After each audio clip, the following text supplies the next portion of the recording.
باللہ من الشیطان الرجیم بسم اللہ الرحمن الرحیم۔ اسٹوڈنٹس، آج ہمارا سورہ انفال کا سبق نمبر 5 ہے اور اس کی ورس نمبر 38 سے ہمیں سٹارٹ کر کے 44 کے اوپر ہم نے اس کو کمپلیٹ کرنا ہے۔ آیت نمبر 38 سے 44 تک ہم نے جو ہے پڑھنا ہے۔ اس کا پورے رکوع کا اور ان آیات کا جو ہے نا ماحصل، اس کا خلاصہ اور سمری جو ہے وہ ان الفاظ میں یوں سمجھ لیں کہ اللہ تعالیٰ نے مومنین کے اوپر، مسلمانوں کے اوپر جو میدان بدر کے اندر انعامات فرمائے، ان کو اللہ تعالیٰ بار بار جو ہے مسلمانوں کو سورہ انفال کے اندر وہ ذکر کر کے تو ہم جیسے غافل لوگوں کو یہ بات سمجھا رہا ہے اور اس کو یاد رکھنے کی تلقین کر رہا ہے کہ جس وقت تم حالت مشقت میں ہو اور پریشانی کے عالم میں ہو، اس عالم میں بھی اگر تم اللہ کے اوپر بھروسہ رکھو اور اللہ کے اوپر توکل رکھو اور یقین رکھو تو میں جس قدر بھی کیفیت مشکل ہو جائے اور کریٹیکل کنڈیشن ہو جائے، جیسی بھی صورتحال ہو جائے، میں تمہیں اپنی مدد عطا کروں گا اور تمہیں غیر مسلموں کے اوپر، بد مذہبوں کے اوپر اور ہر قسم کے نقصان کے اوپر جو ہے میں تمہیں فتح عطا کروں گا اور تمہیں میں کامیاب کروں گا۔ آج کی آیات کے اندر بھی جو ہے انہی چیزوں کو ذکر کیا جائے گا اور ہم اس کو آپ کے سامنے جو ہے وہ ذکر کرتے ہیں۔ بسم اللہ الرحمن الرحیم۔ اللہ تعالیٰ نے ارشاد فرمایا قُلْ لِلَّذِينَ كَفَرُوا إِن يَنْتَهُوا يُغْفَرْ لَهُم مَّا قَدْ سَلَفَ وَإِن يَعُودُوا فَقَدْ مَضَتْ سُنَّتُ الْأَوَّلِينَ۔ اس آیت مبارکہ کے اندر جو خطاب کیا جا رہا ہے، یہ خطاب اللہ کے محبوب جناب محمد رسول اللہ صلی اللہ علیہ وآلہ وسلم کو ہے، لیکن اس کے اندر کن لوگوں کے لیے کہا جا رہا ہے؟ اس میں جو ہے وضاحت طلب بات یہ ہے کہ جو کفار مکہ کے مشرکین مکہ پیچھے رہ گئے تھے، چونکہ پیچھے سبقوں کے اندر ہم نے پڑھا، اسباق کے اندر ہم نے یہ بات پڑھی کہ اللہ تعالیٰ نے دو گروہوں کا ذکر فرمایا ہے۔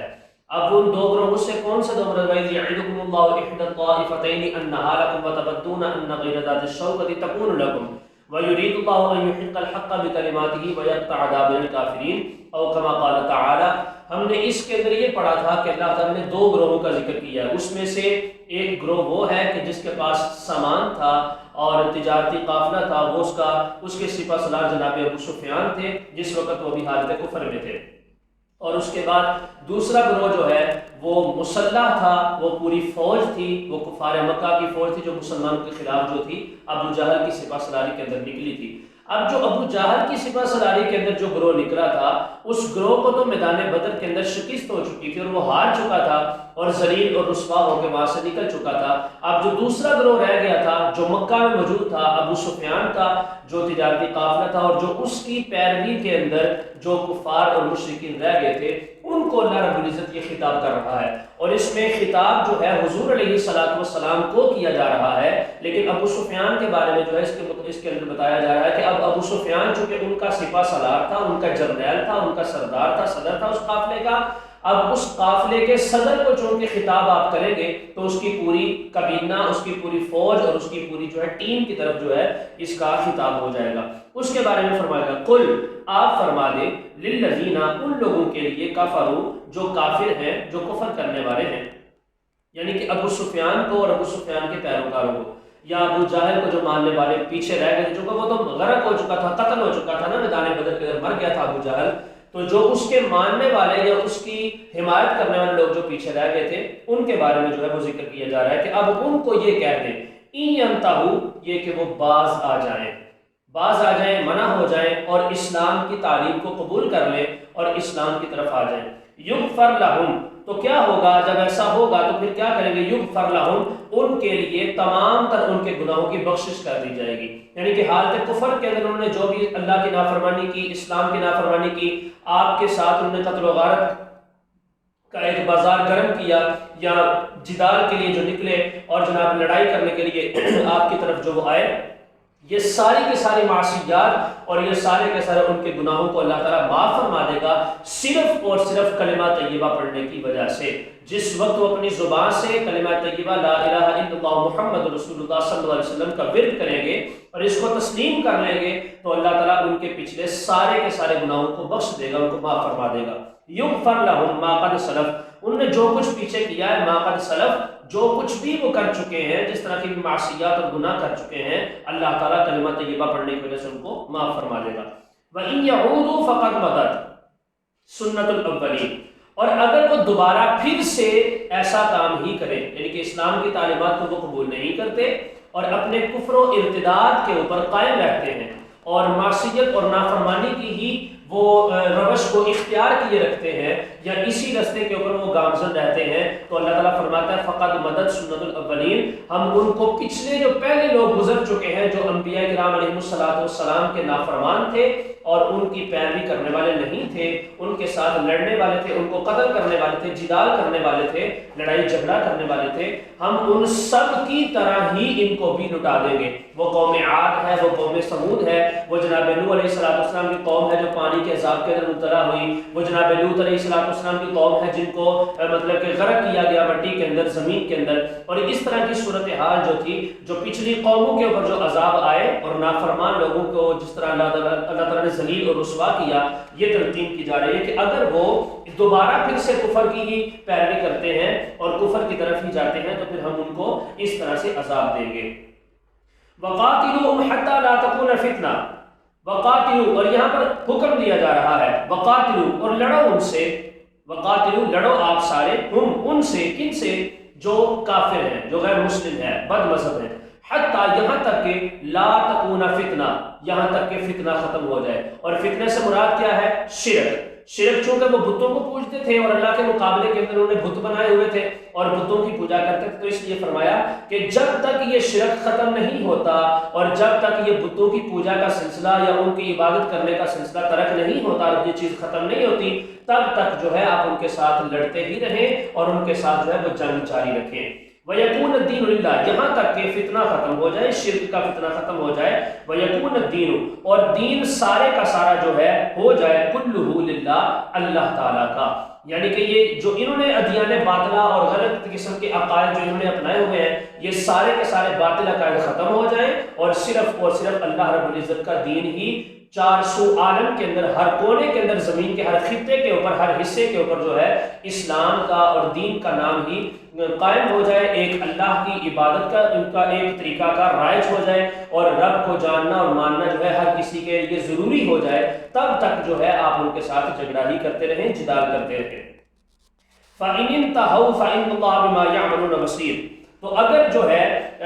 یہ کام فَإِنِ انْتَهَوْا فَإِنَّ اللَّهَ بِمَا يَعْمَلُونَ بَصِيرٌ، اگر وہ اس سے باز آ جاتے ہیں تو پھر اللہ تعالیٰ جانتا ہے ان سارے معاملات کو کہ جو وہ کرتے ہیں، اللہ تعالیٰ ان کو دیکھ رہا ہے۔ وَإِن تَوَلَّوْا فَاعْلَمُوا أَنَّ اللَّهَ مَوْلَاكُمْ، اور اگر وہ اس چیز سے اعراض کر لیتے ہیں، اگر وہ اس چیز سے اعراض کر لیتے ہیں کہ منہ پھیر لیتے ہیں، دوبارہ پھر کوئی بات آ گئی تو فَاعْلَمُوا، جان لو، تم نے پریشان نہیں ہونا، اگر وہ اعراض کرتے ہیں، منہ پھیر لیتے ہیں، وہ تمہیں چھوڑ دیتے ہیں، تو اب تم نے پریشان نہیں ہونا کہ ہم نے تو ان کو محنت کر کے مسلمان کیا تھا، ہم نے تو ان کو مومن بنایا تھا، کلمہ پڑھایا تھا، یا اسلام کی تعلیم ان کے دلوں کے اندر ڈالی تھی اور ان کو راغب کیا تھا اس طرف، اگر وہ اس سے بھی منہ پھیر لیتے ہیں تو فَاعْلَمُوا، تو جان لو، أَنَّ اللَّهَ مَوْلَاكُمْ، تمہیں کسی دنیا دار سے مدد لینے کی ضرورت نہیں ہے، وہ اللہ رب العزت جو سب سے بڑا مددگار ہے، وہ سب سے بڑا مددگار تمہارے ساتھ ہے، اس کی مدد تمہیں ملے گی، اس کی مدد تمہارے ساتھ جو ہے وہ لاحق رہے گی، تم نے ان سے نہیں ڈرنا۔ فَاعْلَمُوا، جان لو، خوب جان لو، غور سے سن لو، أَنَّ اللَّهَ مَوْلَاكُمْ، کہ بے شک اللہ تعالیٰ تمہارا مددگار ہے، نعم المولا و نعم النصیر، کیا ہی اچھا وہ مولا ہے، والی ہے، دوست ہے، اور کیا ہی اچھا جو ہے مدد کرنے والا ہے۔ اب اس کے بعد یہاں پر اگلی آیات کے اندر جو ہے ایک اور تعلیم مال غنیمت کے حوالے سے دی جا رہی ہے، اس کی تقسیم کا طریقہ کار جو ہے وہ یہاں پر بتایا جا رہا ہے۔ تو اسٹوڈنٹس چونکہ آپ اس چیز کی تعلیم کو سمجھ رہے ہیں تو یہ بڑے پیچیدہ مسائل ہیں مال غنیمت کے، لیکن میں کوشش کروں گا کہ بڑے آسان انداز کے اندر جو ہے وہ میں آپ کو سمجھاؤں تاکہ آپ کو اس بات کی سمجھ آ جائے۔ اللہ نے فرمایا وَاعْلَمُوا، جان لو، أَنَّمَا غَنِمْتُم مِّن شَيْءٍ، بے شک جو کچھ بھی مال غنیمت میں سے ہو، کوئی بھی چیز ہے۔ مال غنیمت کیا ہوتا ہے؟ یہ جو کفار سے مال حاصل کرنے کی بات ہوتی ہے اس کی دو قسمیں ہوتی ہیں، ایک ہوتا ہے مال غنیمت اور ایک ہوتا ہے مال فیع۔ مال فیع ہوتا ہے اور ایک مال غنیمت ہوتا ہے، در حقیقت یہ دونوں مال غنیمت ہی ہوتے ہیں، لیکن ان کی آگے ٹرمز اینڈ کنڈیشنز کے اندر جو ہے وہ فرق ہے۔ مال غنیمت وہ ہوتا ہے کہ جو اس انداز سے حاصل کیا جائے کہ کفار کو ذلیل کیا گیا ہو، کفار کے ساتھ لڑائی کی گئی ہو، ان کے ساتھ جو ہے وہ جنگ آزمائی کی گئی ہو، تلواروں کے خلاف نکالی گئی ہو، میدان حرب کے اندر گھوڑے دوڑائے گئے ہوں اور ان کے قتل و غارت کر کے ان کو ختم کر کے ذلیل اور رسوا کر کے مال کے جو ان سے مال وصول کیا جاتا ہے اور ان کے مال کو جو ہے ہتھیایا جاتا ہے، اس کو مال غنیمت کہا جاتا ہے۔ اور مال فے کیا ہوتا ہے؟ مال فے وہ مال ہوتا وہ بھی مال غنیمت اور کفار کی طرف سے آتا ہے، لیکن اس کی حالت اور کنڈیشن جو ہے وہ چینج ہوتی ہے مال غنیمت سے۔ مال فے وہ ہوتا ہے کہ جو اس انداز سے کفار سے وصول کیا جائے کہ اس میں نہ تو جنگ ہوئی ہو، نہ ان کے ساتھ کوئی لڑائی قتال ہوا ہو، نہ ہی کسی میدان کے اندر لڑائی کے لیے گھوڑے دوڑائے گئے ہوں، بلکہ آپس میں ایسے ہی کچھ شرائط طے کر کے وہ مال کفار کے قبضے سے مسلمان اپنے قبضے میں لے لیں۔ یہ دو قسم کا مال ہوتا ہے جو کفار سے وصول کیا جاتا ہے، میں نے ان کے نام بتا دیے، ایک ہوتا ہے مال غنیمت اور ایک ہوتا ہے مال فے۔ اب یہاں پر مال غنیمت کی بات ہو رہی ہے، مال فے کی بات نہیں ہو رہی۔ مال غنیمت کی یہاں پر مال فے کی تقسیم جو ہے اس کا طریقہ کار کچھ اور ہے، اور مال غنیمت کی جو تقسیم ہے اس کا طریقہ کار کچھ اور ہے۔ اب مال غنیمت کی تقسیم کا طریقہ یہ ہے کہ اس پورے کے پورے مال کے 5 حصے کیے جائیں گے، پورے کے پورے مال کے 5 حصے کیے جائیں گے۔ ان میں سے جو 4 حصے ہیں، 4 حصوں کو فی الوقت علیحدہ رکھا جائے گا، ان کی میں بات بعد میں کروں گا، اور جو 5واں حصہ ہوگا اس 5ویں حصے کو قرآن کی روح سے تقسیم کیا جائے گا جو اس آیت کے اندر ذکر کیا جا رہا ہے۔ اب وہ 4 حصے جو ہے وہ کس کو دیے جائیں گے؟ وہ 4 حصے جو ہے وہ غانمین کے ہوں گے۔ غانمین سے کیا کون سے لوگ مراد ہیں؟ غانمین سے مراد وہ مجاہد، وہ لشکر کشی کرنے والے افراد، وہ فوج ہے، وہ سارے کے سارے لوگ ہیں کہ جو اپنے گھر والوں کو پیچھے گھروں میں چھوڑ کر، اپنے معصوم بچوں کو چھوڑ کر، اپنے اہل و عیال کو چھوڑ کر، اپنی جان کو اپنی ہتھیلی پر رکھ کر میدان جنگ کے اندر اترے اور انہوں نے اللہ کے نام کی خاطر تلوار کو اٹھایا اور انہوں نے اپنا خون بھی بقدر ضرورت پیش کیا اور کفار کو بھی واصل جہنم کیا، ان کو بھی قتل کیا۔ یہ وہ غانمین ہیں۔ 4 حصے جو ہیں یہ ان غانمین کے اندر تقسیم کیے جائیں گے۔ اب اس کی تقسیم کا کیا طریقہ ہے؟ اس کی تقسیم یہ ہے کہ جو سب سے لو لیول کا بندہ ہوگا، مثال کے طور پر لو لیول سے مراد یہ نہیں کہ وہ ذات پات کے حوالے سے قرآن اس چیز کو، اسلام اس چیز کو پریفر نہیں کرتا، قرآن اور اسلام اس چیز کو پریفر کرتا ہے کہ کنڈیشن کو دیکھا جاتا ہے، حالت کو دیکھا جاتا ہے، یعنی کہ جو بندہ پیدل چلنے والا ہے اس کو کم حصہ ملے گا، جو گھوڑے کے اوپر چلنے والا ہے اس کو اس سے زیادہ ملے گا، جو اونٹ کی سواری کر کے جنگ کے اندر جانے والا بندہ ہے اس کو اس کے حساب سے ملے گا۔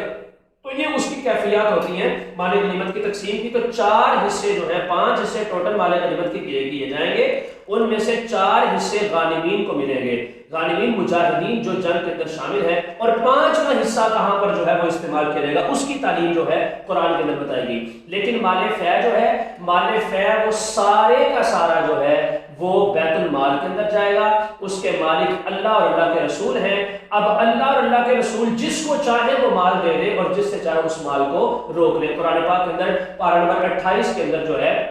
اس کا بھی حکم آیا، وَمَا أَفَاءَ اللَّهُ عَلَىٰ رَسُولِهِ مِنْ أَهْلِ الْقُرَىٰ فَلِلَّهِ وَلِلرَّسُولِ وَلِذِي الْقُرْبَىٰ وَالْيَتَامَىٰ وَالْمَسَاكِينِ وَابْنِ السَّبِيلِ۔ وہ مال جو ہے سب سے پہلے اس کے مالک اللہ اور اللہ کے رسول ہیں، ان کے اندر غانمین کا کوئی حصہ نہیں، ان کے اندر دوسرے لوگوں کا اللہ کے رسول کی مرضی کے خلاف کوئی حصہ نہیں ہے۔ اب وہ اپنی مرضی، جس کو مرضی چاہے اس مال میں سے حصہ دے اور جس سے مرضی چاہے اپنے ہاتھ کو روک لے۔ لیکن یہاں پر مال غنیمت کی بات ہو رہی ہے، کیا؟ وَاعْلَمُوا، اور جان لو، خوب جان لو، أَنَّمَا غَنِمْتُمْ، کہ بے شک جو بھی مال غنیمت کا ہوگا، من شیء، اس میں سے کچھ بھی ہے، کوئی بھی چیز جو مال غنیمت کی ہے، ہر چیز کا، اگر سونا ہے تو سونے کے علیحدہ 5 حصے ہوں گے، اگر چاندی ہے تو چاندی کے علیحدہ 5 حصے ہوں گے، یا پورے کا پورا جو مال ہے سارے کو اکٹھا کر کے اس کے 5 حصے کیے جائیں گے۔ من شیء، کوئی بھی چیز ہے، فَأَنَّ لِلَّهِ، تو بے شک اللہ کے لیے، خُمُسَهُ، اس کا 5واں حصہ ہے۔ 5 حصے کیے جائیں گے، 4 حصے غانمین مجاہدین کو ملیں گے جو جنہوں نے مال غنیمت اکٹھا کیا ہوگا، وہ بھی اللہ کے رسول اپنی مرضی سے اس کو دیں گے، اللہ کی مرضی، اللہ کے رسول کی مرضی سے ان کو دیا جائے گا، وہ اپنی مرضی سے جو ہے وہ 4 حصے کر کے اپنے نہیں اٹھائیں گے، یا اللہ اور اللہ کے رسول کی طرف سے جو نمائندہ جو ہے وہ مسلط کیا جائے گا، خلیفہ جو مقرر کیا جائے گا، وہ پھر انہی تعلیمات کے مطابق جو اس مال کو تقسیم کرے گا۔ لیکن جو 5واں حصہ ہے، فَأَنَّ لِلَّهِ، تو بے شک اللہ تعالیٰ کے لیے، خُمُسَهُ، اس مال غنیمت کا 5واں حصہ ہے، ولی رسول، اور اللہ کے رسول کے لیے، وَلِذِي الْقُرْبَىٰ، اور قرابت قرابت داروں کے لیے، والیتاما اور یتیموں کے لیے، والمساکین اور مسکینوں کے لیے، وابن السبیل اور مسافروں کے لیے۔ آگے فرمایا یہ طریقہ بتا دیا مال غنیمت کی تقسیم کا۔ 5 حصے کیے جائیں گے، میں دوبارہ اس کو دہرا رہا ہوں، 5 حصے مال غنیمت کے کیے جائیں گے، جس میں سے 4 حصے جو ہے وہ مجاہدین جو لشکر کے اندر شامل ہوئے ان کے لیے ہیں، یا ان کے علاوہ اللہ اور اللہ کے رسول جس کو چاہے وہ عطا کرے، اور 5واں حصہ جو ہے وہ خاص اللہ اور اللہ کے رسول کے لیے ہے، اور ان کے بعد یتیموں، مسکینوں، مسافروں اور غریبوں کے اندر جو اس مال کے 5ویں حصے کو تقسیم کیا جائے گا۔ ان کنتم آمنتم باللہ وما انزلنا علی عبدنا یوم الفرقان یوم التقى الجمعان۔ یہ طریقہ کار کس کے لیے ہے؟ یہ طریقہ کار مومن کے لیے ہے، مسلمان کے لیے ہے، وہ مومن وہ مسلمان کے جو ان کنتم، یہ تم نے 5ویں حصے کی تقسیم کا اور 4 حصوں کی تقسیم کا طریقہ کار تم نے اس وقت اختیار کرنا ہے، یا اس کے استعمال کے اہل تم اس وقت ہوگے کب؟ ان کنتم، اگر ہو تم آمنتم ایمان لانے والے، باللہ اللہ پر، وما انزلنا علی عبدنا یوم الفرقان، اور اس تعلیم کے اوپر، وما اور اس چیز کے اوپر، انزلنا جو ہم نے نازل کی، علی عبدنا اپنے خاص بندے۔ کون سے خاص بندے؟ جناب رسول اللہ علیہ الصلوۃ والسلام، حضرت محمد رسول اللہ صلی اللہ علیہ وسلم، ہم نے خاص بندے کی طرف جو قرآن کو نازل کیا ہے، کب؟ یوم الفرقان، فرق کرنے والے دن، فیصلہ کرنے والے دن میں۔ وہ کون سا فیصلہ کرنے والے دن تھا؟ اس سے مراد یوم بدر ہے، بدر کا دن، جب جنگ بدر جو تھی ہوئی، اس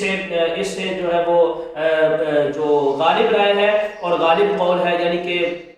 جو علماء کرام اور مفسرین نے اس کو ذکر کیا ہے، وہ غالباً 17 رمضان ہے یا 18 رمضان جو ہے یہ جنگ بدر کا وہ موقع ہے، غزوہ بدر کا، تو اس کو یوم الفرقان بھی کہا جاتا ہے۔ اور دوسرا نام اس کا، ایک نام اس کا یوم بدر بھی ہے، یا جنگ بدر بھی ہے، غزوہ بدر بھی اس کو کہا جاتا ہے، اور اس دن کو یوم الفرقان بھی، یوم کا مطلب دن، الفرقان کا مطلب فرق کرنے والا، حق اور باطل کے اندر فرق کرنے والا جو دن ہے وہ جنگ بدر ہے۔ یا پھر یوم التقى الجمعان، اس کا تیسرا نام یوم التقى الجمعان، یعنی کہ ایسا دن کہ جس کے اندر 2 گروہ آپس میں مٹھ بھیڑ ہو چکے تھے، آپس میں مل چکے تھے جنگ کرنے کے لیے، جدال کرنے کے لیے، 2 گروہ آپس میں اکٹھے ہو چکے، ایک کافر تھے اور ایک جو تھے وہ مومن مسلمان تھے۔ تو یہ 17 اور یا 18 رمضان جو ہے اس کے متعلق جو ہے وہ ذکر کیا جاتا ہے کہ یوم الفرقان وہ جنگ بدر کا دن ہے۔ واللہ علی کل شیء قدیر، بے شک اللہ تعالی ہر چیز کے اوپر قادر ہے۔ آج ہم اسی کے اوپر اکتفا کرتے ہیں، ہم اگلے لیکچر کے اندر جو ہے چونکہ کافی لینتھی یہ لیکچر ہو چکا ہے، لمبا ہو چکا ہے، تو اب ہم اگلے لیکچر کے اندر ذکر کریں گے ورس نمبر 42 اور ورس نمبر 43 اور ورس نمبر 44 جو ہے، ان 3 آیات کے اوپر ہم جو ہے اگلے لیکچر کے اندر ذکر کریں گے۔ آج کے لیے اتنا ہی کافی ہے۔